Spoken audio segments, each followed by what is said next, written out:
오늘 계속해서 우리 하나님의 질문이라는 제목으로 하나님 말씀 생각해보는 시간입니다. 지난주에 이어서 하나님의 질문, 오늘은 이제 두 번째 시간입니다. 오늘은 성경 본문을 두 군데로 정해봤습니다. 먼저는 창세기 4장 9절입니다. 창세기 4장 9절, 하나님께서 이제 동생 아벨을 죽인 가인에게 질문하신 질문이죠. 창세기 4장 9절 제가 읽어보겠습니다. 주님이 가인에게 물으셨다. 너의 아우 아벨이 어디에 있느냐? 그가 대답하였다. 모릅니다. 제가 아우를 지키는 사람입니까? 라고 대답하는 것이고요. 또 한 군데 더 본다면 요한복음 13장 34절입니다. 요한복음 13장 34절, 예수님께서 다락방에서 제자들의 발을 씻겨주시고 제일 마지막에 하신 말씀이죠. 요한복음 13장 34절 제가 또 읽어보겠습니다. 이제 나는 너에게 새 계명을 준다. 서로 사랑하여라. 내가 너희를 사랑한 것 같이 너희도 서로 사랑하여라. 이렇게 말씀하셨습니다. 이 두 군데 말씀을 가지고 오늘 하나님의 질문 두 번째 시간을 갖도록 하겠습니다. 오늘의 제목은 내 형제는 어디에 있느냐? 내 형제는 어디 있느냐? 자매로 바꿔 읽어도 되겠죠. 지난 시간에는 우리가 하나님께서 우리에게 하신 첫 번째 질문을 살펴봤습니다. 첫 번째 질문, 내가 어디에 있느냐? 이런 질문을 하나님께서 이제 성경에 나온 것으로 보면 우리 인간에게 최초로 하신 질문이라고 말씀드렸죠. 그러면서 시시때때로 우리가 시시각각으로 하나님께서 나에게 네가 지금 어디 있느냐 질문하시는 거로 생각하면서 살아가 봅시다 라고 말씀드렸죠. 이것은 이제 하나님과 내가 지금 현재 어떤 관계에 있느냐라는 것을 하나님께서 질문하는 것이다, 이렇게 살펴봤습니다. 죄로 인해서 아담이 수치 그리고 두려움 이런 것으로 하나님을 숨고 피하는 그 자리에 있는 아담에게 나와서 용서와 회복의 자리로 이제 불러내시는 것이죠. 그래서 그 자리로 나오기를 기대하시면서 하나님께서 던졌던 첫 번째 질문이었습니다. 거기서 좀 더 나가서 이제 우리는 예수님 안에서 우리가 이제 하나님 앞에 나가는 것, 그 자리에 나가는 것 이상 더 나가서 예수님 안에 거하는 자리까지 이뤄보자라는 그런 말씀도 나눠봤습니다.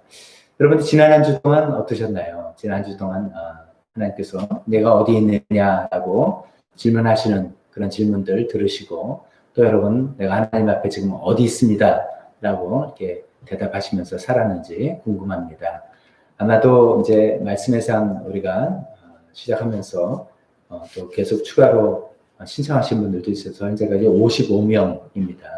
대다수의 우리 교인들이 참석하시게 되는 것 같은데 이제 뭐 나중에 몰아서 읽으시려고 그러는 분도 있겠지만 조금씩이라도 마태복음 성경 읽고 시편, 잠언 읽으면서 하나님 말씀 앞에 우리가 서 있었기 때문에 얘가 어디에 있느냐 할 때 우리가 비교적 좀 이렇게 떳떳하게 내가 하나님 말씀 앞에 나와 있습니다. 하나님이 기도 자리에 지금 있습니다 라고 이야기하실 수 있었을 거라고 생각합니다. 오늘은 이제 하나님의 질문 두 번째 시간인데 이것은 또 창세기에 나오는 성경에 나오는 두 번째 질문입니다. 첫 번째 질문, 네가 어디 있느냐 하고 두 번째로 나온 질문은 네 형제는 어디 있느냐, 네 아우는 어디 있느냐라는 질문이죠. 이 질문은 이제 간단하게 우리가 아는 대로 자기 동생 아벨을 죽인 그 가인에게 하나님께서 던지신 그런 질문이죠. 네 아우가 어디 있느냐라고 질문하신 거죠. 그래서 이제 우리는 이제 보편적으로 표현해서 네 형제 혹은 네 자매가 어디 있느냐라고 질문을 우리가 만들어 본 것이죠. 성경에 나올 때 가인은 좀 뻔뻔스러운 대답을 했습니다. 제가 아우를 지키는 사람입니까? 제가 그게 제 소관입니까? 걔는 걔고 나는 나죠. 이렇게 I don't care 이런 식으로 뻔뻔스럽게 자기가 한 행위를 하나님께서 다 하시는데도 이렇게 뻔뻔스럽게 했던 것이죠.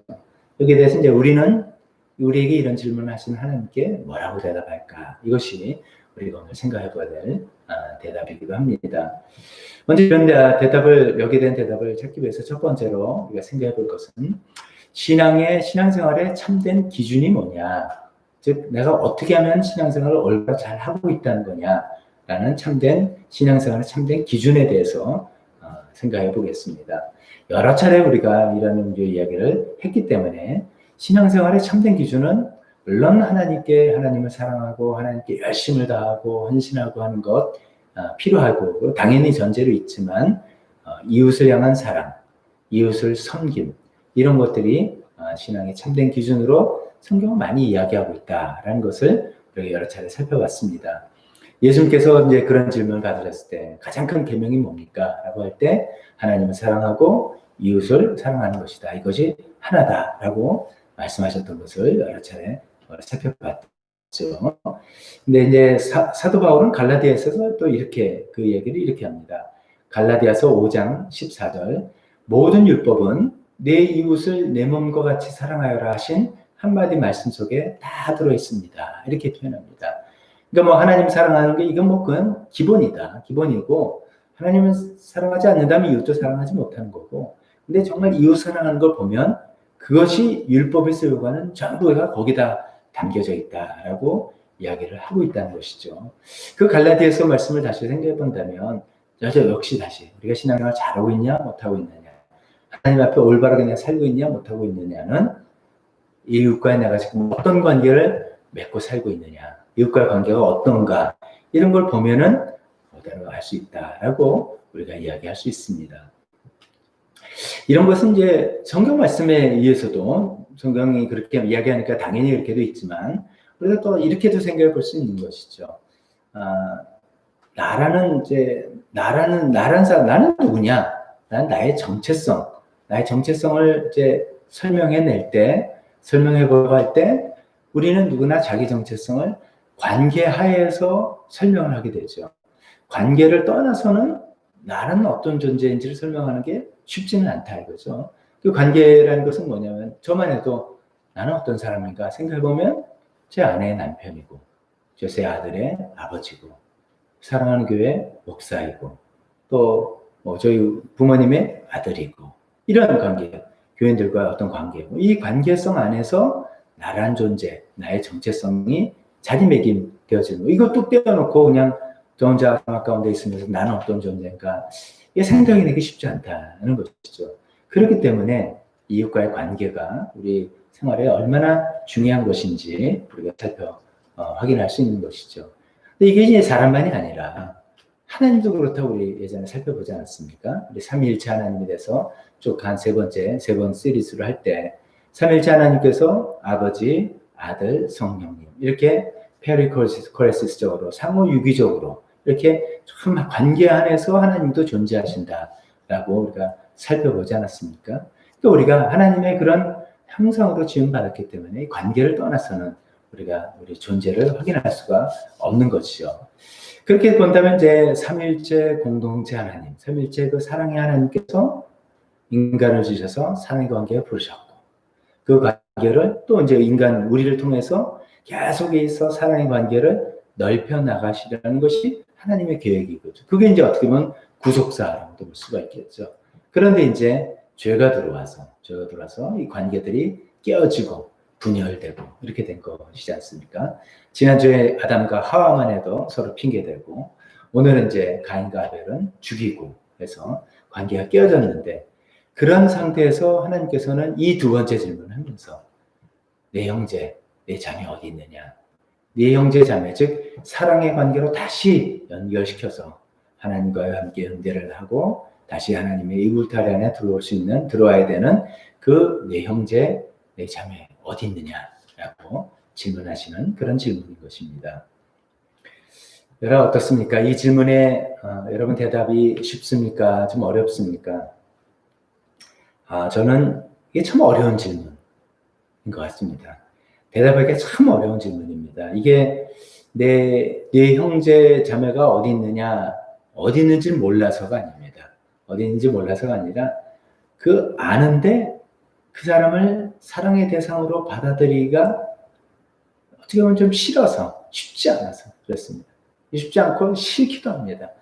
그리고 이게 또 그냥 대충 이렇게 그냥 관계 대충 아는 사이로 가라 그러면 또 뭐 그런가 보다 한데 하나님께서 이렇게 요구하실 때, 부르실 때는 분명히 이것이 하나님의 수준, 하나님이 원하시는 수준의 사랑으로 우리를 요구하시기 때문에 이게 얼마나 어려운지 우리가 알기 때문에 이게 쉽지가 않은 것이죠. 그래서 선뜻 거기에서 저 사람입니다, 제가 이렇게 하겠습니다라는 것이 잘 안 되는 경우가 많이 있는 것 같습니다.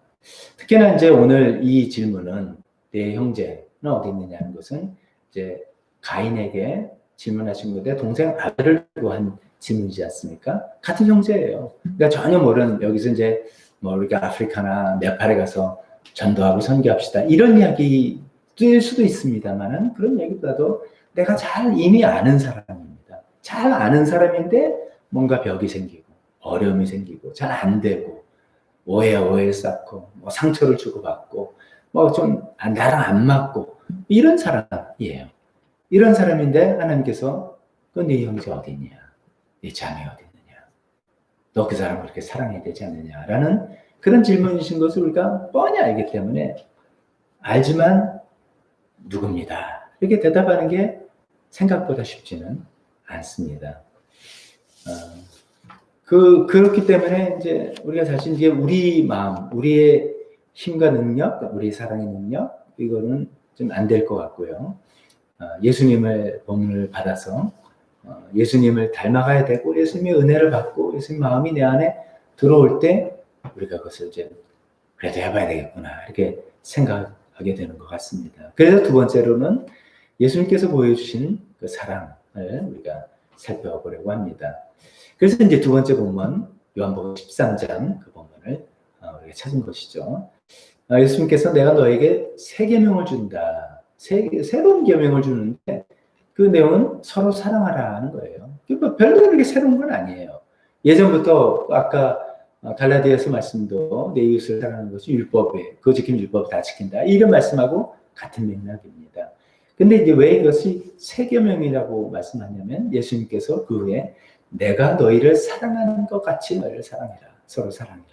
어떤 그 수준, 어떤 그 스탠다드가 완전히 새롭다는 것이죠. 그러니까 예수님의 스탠다드, 예수님의 수준으로 서로 사랑해야 된다는 새로운 계명, 이렇게 생각해 볼 수가 있습니다. 그러면 이제 우리가 자연스러운 질문은, 예수님은 그러면 우리를, 특히나 예수님 입장에서 예수님은 그 제자들을 어떻게 사랑하셨는데, 어떻게 사랑한 걸로 보여주셨기에 내가 너희를 사랑한 것, 이 일차적으로 제자들에게 하는 말씀이시니까 어떤 사랑을 보여주셨나 이것을 살펴봐야 되지 않겠습니까? 그게 이제 아까 말씀드린 것처럼 요한복음 13장 우리가 34절 읽었는데, 이건 13장 1절부터 어떤 맥락이 시작되죠. 1절부터 맥락은 마지막 밤에 제자들과 12제자들과만 이렇게 6월절 만찬을 하고 거기서 식사를 나누고 예수님께서 돌아가실 것 이야기하시고, 그러면서 이제 그 전에 세족식 발을 씻겨주시는 그 일이 있었던 그날입니다. 그래서 그 사건을 다 먼저 하신 행동을 보여주시면서 내가 너희를 이렇게 사랑한 것처럼 서로 사랑하라 이렇게 이야기하셨다는 것이죠. 그래서 이제 그 우리가 세족식으로 알려져 있는 그 사건을 좀 몇 가지로 살펴보려고 합니다. 그 성경은 이제 13장 4절부터 5절에 나왔는데 이렇게 기록하고 있습니다. 예수님이 잡수시던 자리에서, 식사 자리에서 일어나서 겉옷을 벗고 수건을 가져다 허리에 두르셨다. 그리고 대야에 물을 담아다가 제자들의 발을 씻기고서 그 두른 수건으로 닦아주셨다. 이렇게 기록하고 있습니다. 여러분 이제 이런 설명 많이 들으셨을 겁니다. 이 발을 씻겨준다는 것이 지금도 우리가 누구 발을 씻겨준다는 게 뭐 이렇게 유쾌한 일은 아니지 않습니까? 근데 우리 어떻게 하다 이제 우리 교회에서는 한 번도 세족식을 안 해봤어요. 저는 이제 외부 이제 어떤 프로그램에서 세족식을 한번 해본 적은 2번 있지만 교회에서는 아직은 이제 해보지는 않았는데, 만약에 세족식을 한다 해도 내일 이제 세족식이 있습니다 그러면 어떻게 합니까? 다 발 깨끗하게 씻고 오십니다. 남들이 내 발 만지는데 그 꼬랑내는 발로 오지 않습니다. 이제 깨끗하고, 그렇지 않아도 매일매일 씻고 깨끗합니다. 그런데 이제 예수님 당대에는 안 그렇다는 걸 설명 많이 들으셨을 겁니다. 일단은 이제 샌들 신고 다니는 문화죠. 포장도로가 없는 그런 문화죠. 뭐 그냥 그렇다고 해서 길만 있는 도시길도 아니고 뭐 동물들도 많이 지나가고 동물들이 뭐 실내한 것도 있고 뭐 하여간 이 상태가 장난이 아닌 거죠. 거기를 하루 종일 이제 다니다 보니 이 발은 그야말로 진짜 많이 더러워진 발이죠. 그 발을 씻겨준다는 것은 지금 오늘날 우리가 씻겨주는 거는 상상을 초월하는 그런 것이죠. 그래서 그 시대는 이제 이 발을 집에 들어갈 때 발을 씻겨주는 것은 하인들만, 종들만 하는 일이지 않습니까? 그 종 중에서도 이렇게 순위가 있다면 제일 밑에 있는 종이, 제일 천한 일을 하는 종이 하는 그런 일이었던 것이죠. 이날 예수님께서 이제 제자들과 12제자들과만 이렇게 마지막 자리를 했는데, 뭐 그래서 그런지 발 씻겨줄 사람이 없었던 거예요. 그랬던 것 같아요. 그럼 이제 어떻게 앉았는데 이게 이러면 안 되는 거예요. 이 발을 깨끗이 씻고 자리에 앉아서 이렇게 기대서 앉아서 이제 그 방식대로 먹어야 되는데 찝찝한 거잖아요. 어떻게 제자들은 예수님 발을 또 안 씻겼는지 그것도 좀 궁금하고, 이제 그런 상태를 찝찝한 상태에 있는데 서로 뭐 그렇다고 누가 좀 발 안 씻겨주나? 제가 좀 안 하나? 뭐 이런 생각도 있었을 거고, 괜히 내가 나서다가 여기서 순위에서 밀려. 뭐 이런 여러 복잡한 생각이 있었던 것 같습니다. 그래서 이제 식사 자리가 시작이 됐어요. 이게 이제 뭐 상이 오길 기다리는 시간이 아니라 식사가 시작된 거예요. 시작됐는데도 아무도 움직이지 않는 거죠. 그러니까 예수님께서 잡수시던 자리에서 일어나서 예수님 식사를 하신 도중에 수저를 딱 놓고 제자들을 발을 씻겨주기 시작했다. 그런 내용입니다. 참, 그러니까 어떻게 보면은 예수님 입장에서도 제자들과 똑같이 식사를 할 권리가 있는 거예요. 시작하셨어요. 그래서 식사를 배고프니까 당연히 시작한 식사를 다 마치 배불리 먹을 권리가 있는데 그 권리를 내려놓으셨다는 겁니다. 그래서 첫 번째로는 예수님께서 보여주신 사랑 첫 번째로 할 때는 권리 포기. 잡수진 자리에서 일어나서 식사하는 권리를 포기했다. 그 권리를 포기했다는 것이죠. 이제 흔히 밥 먹을 때는 계도한 건 드린다. 그런 말 있잖아요. 식사하는데 막 밥 먹고 있는데 너 가서 뭐 좀 물 좀 떠와. 그럼 싫단 말이죠. 근데도 예수님께서 딱 수저를 내놓으시고, 수저는 아니죠. 그분 내놓을 것은 내놓으시고 제자들이 발을 씻기셨다. 그래서 예수님의 권리 포기를 우리가 여기서 생각해 볼 수가 있습니다. 저와 여러분에게도 많은 권리가 있습니다. 행복하게 살 권리가 있습니다. 헌법에서도 주장한 행복 추구권입니다. 상처받지 않을 권리 있습니다. 복잡한 일에 휘말리지 않을 권리 있습니다. 복잡한 일만 나와 큰 상관이 없으면 나는 빠지고, 자기니까 알아서 하든지 난 몰라. 내가 왜 그거니 괜히 신경 써. 나의 평안을 지키고 싶다. 그런 권리 있습니다. 나의 돈과 나의 시간, 내가 원하는 대로 내가 마음에 맞게 쓸 수 있는 권리 다 있습니다. 그렇지만 이제 이런 것이죠. 내가 갖고 있는 권리를 다 누리면서 어떻게 내 형제와 자매를 사랑할 수 있겠는가? 예수님이 나 식사 권리 있다, 밥 먹을 권리 있다, 이거 다 찾으셨다면 예수님도 예수님 제자들 시키지 않으셨을 거다는 거죠. 예수님께 제자들에게 그 사랑을 보여줄 수가 없었을 거다는 것이죠. 예수님께서 보여주신 사랑은 자신의 권리, 당연히 누릴 수 있는 권리, 마땅히 내가 애써서 얻은 권리지만 그것을 내 형제와 자매를 위해서 내려놓을 때 그 사랑은 시작되는 것이다 라는 것입니다. 첫 번째 권리를 포기하는 사랑을 예수님 보여주셨고 우리에게도 그것을 닮기를 기대하시는 것이죠. 두 번째 예수님께서 보여주신 사랑은 신분과 사회적 지위를 포기하시는 겁니다. 신분과 사회적 지위를 포기하시는 거다. 그것은 무슨 말씀이냐면 이제 그렇게 식사 자리에서 일어나셔서 예수님이 처음에 하신 게 겉옷을 벗었다 이렇게 됐습니다. 겉옷을 벗었다. 겉옷은 더우니까 이제 우리도 무슨 할 때 이제 옷들이 탁 벗고 이렇게 팔 거두고 한다는 그런 의미도 있습니다. 물론. 근데 그 이상입니다. 유대인 사회에서 겉옷은 자기 재산 목록이기도 하고 이 겉옷은 굉장한 의미죠. 이것은 사회적인 신분과 지위를 상징하는 표시하는 것입니다. 예를 들면 이제 이런 거죠. 예수님께서는 랍비로 알려주셨어요. 랍비 선생이죠. 그러니까 지금 제자들과 앉아 있지만 랍비의 옷을 입고 계시는 겁니다. 성경을 읽다 보면 예수님 이제 그런 장면이 나오잖아요. 어떤 여인이 예수님의 옷자락만 손을 잡아도 내가 나을 거다라는 생각에서 12년 동안 혈액병 걸린 여인 이야기죠. 그래서 옷자락을 잡았다라고 됐는데 세 번역은 옷술이라고 표현했습니다. 그게 더 이제 정확한 표현인데 그건 히브리어 말로 영어로 타설이라는 것입니다. 이게 랍비들이 옷을 입을 때 우리나라 이제 도포 입고 띠 입고 허리 띠 입고 밑에 줄 이렇게 달려 있는 것 같은 그 줄입니다. 그 타설, 그 랍비들이 있는 의복입니다. 그러니까 예수님이 지금 랍비의 옷을 입고 계시는 거예요. 제자들은 제자들이고요. 그래서 스승과 제자의 차이가 나는 그런 신분의 차이가 표시되는 것이죠. 근데 그것을 벗으셨다는 것입니다. 자기의 신분, 사회적 지위, 그것을 다 내려놓으시고 그 제자들을 발을 씻겨주는 사랑을 베푸셨다는 것입니다. 예수님께서 지금 어떤 이제 겉옷을 벗음으로써 선생으로서의 지위, 랍비 복잡하더라도 스승과 제자인데 그런 지위도 다 내려놓았다. 이런 것이죠. 그 정도 아니잖아요. 그 전에 이미 예수님은 하나님의 아들이라는 어떤 겉옷, 그것을 상징한다면, 표현한다면 하나님의 아들이라는 겉옷을 벗어서 내놓으시고 인간으로 오신 것입니다.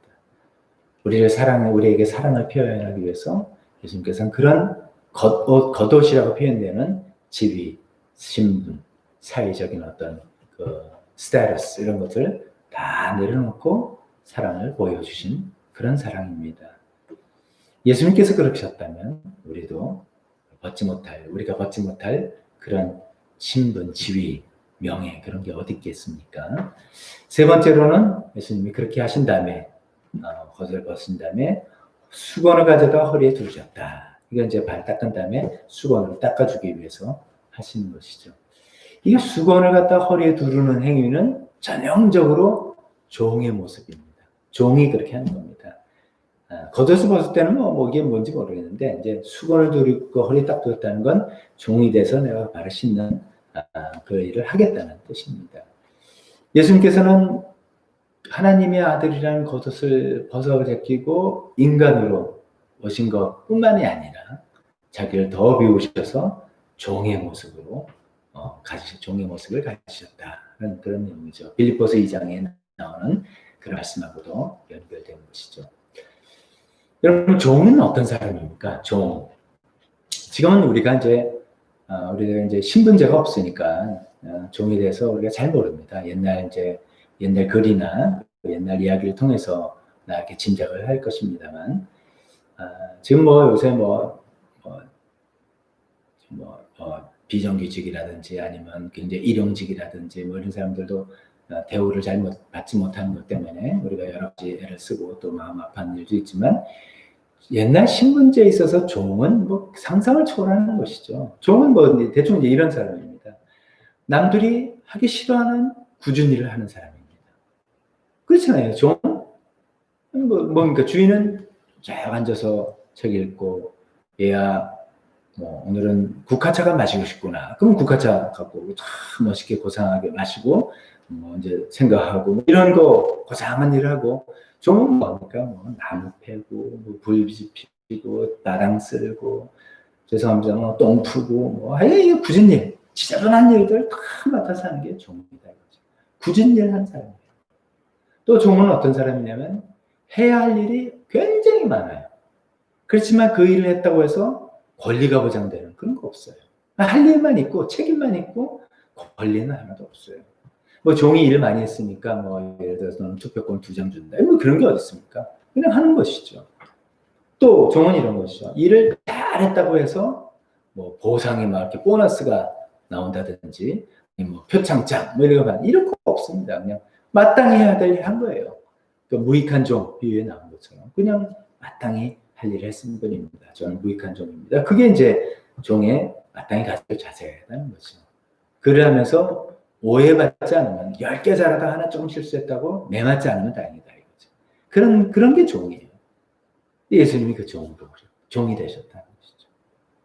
자신의 모든 권리를 포기하시고 자기 신분과 사회적 지위 그런 것도 내려놓으시고 종이 되셔서 밑에부터 섬기기 시작한 사람이라는 것이죠.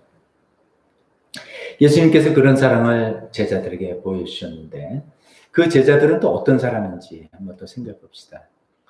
제자들이 예수님께서 이제 예를 들어서 이제 좀 마음이 통하는 사람이라든지 물론 이제 마음이 통하니까 제자이긴 하지만 3년 동안 예수님을 따라다니시고 지금 이제 마지막 이제 순간인데 마지막 자리까지도 예수님이 어떤 분인지 잘 모르시고 예수님의 마음의 의중이 뭔지 모르고 마지막 자리인데도 계속 헛소리하고 있고 누가 더 지휘관 랭킹이 어떻게 되냐 다툼이나 하고 있고 마지막 자리인데도 베드로는 헛소리하고 자기가 마치 뭐 주님에서 목숨을 버릴 수 있는 사람인 것처럼 막 헛소리하기도 하고 마지막 자리에 가룟 유다는 예수님을 언제 파는 게 지금 적길까 이렇게 시간을 계산하고 있고 그런 사람들이에요.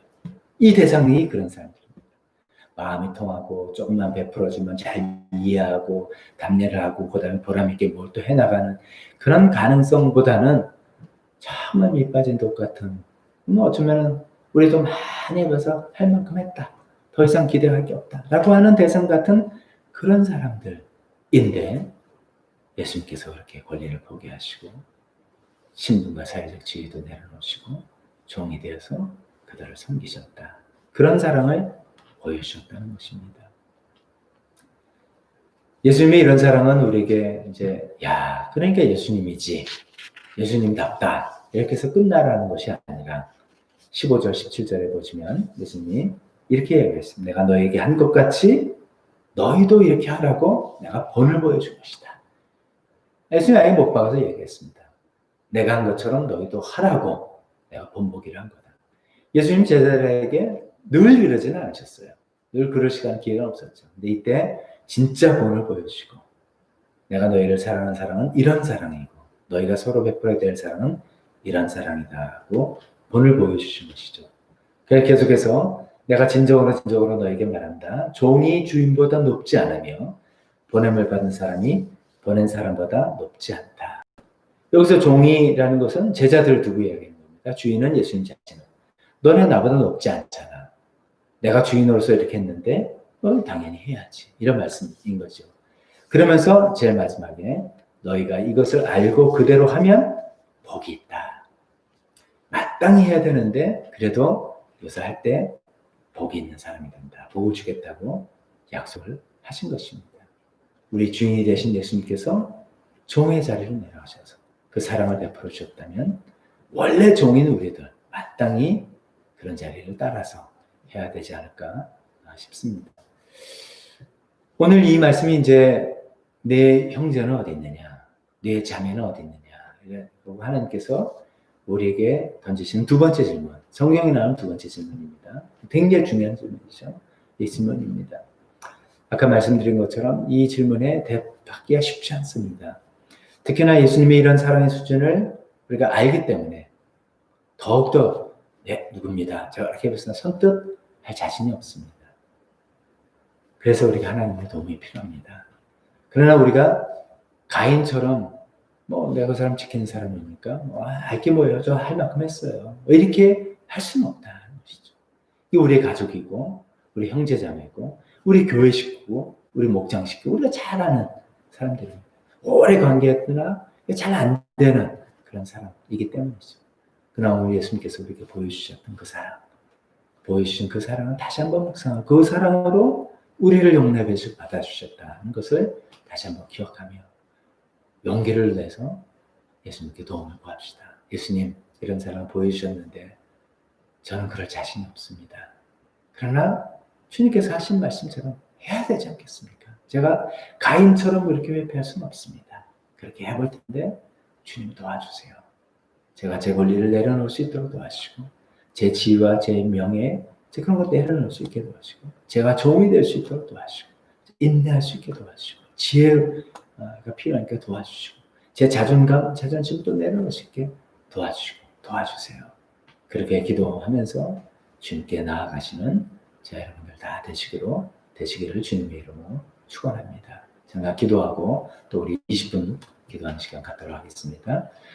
하나님 아버지, 내 형제 또 내 자매가 어디 있느냐, 그것이 하나님께서 우리에게 던지시는, 우리 인간에게 던지시는 두 번째 질문이라 생각할 때 하나님 아버지, 이 질문에 선뜻 대답하기가 우리는 자신이 없습니다.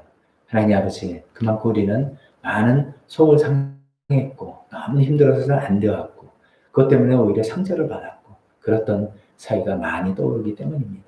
하나님, 그러나 또 하나님께서 이 질문을 우리에게 하실 때 왜 가인처럼 외면하거나 회피할 수는 없는 것을 또 압니다. 하나님, 예수님께서 본을 보여주시고 예수님께서 내가 본을 보였으니 너희가 이렇게 하라고 하신 그 말씀처럼 그 사랑처럼 닮아가야 되겠다 우리가 마음 먹습니다. 주님 그러나 자신 없습니다. 도와주시옵소서. 예수님의 사랑이 우리 안에 들어올 수 있게 도와주시고 예수님의 사랑이 우리 마음을 온전히 사로잡을 때 우리도 조금씩 그 사랑을 흉내내면서 닮아가 볼 때 하나님 저 사람이 내 형제입니다. 저 사람이 내 자매입니다. 제가 예수님께서 보여주신 사랑으로 저 사람을 사랑하고 품겠습니다. 또 주님께 대답할 수 있는 저희가 되게 도와주시옵소서. 예수님의 이름으로 기도했습니다. 아멘.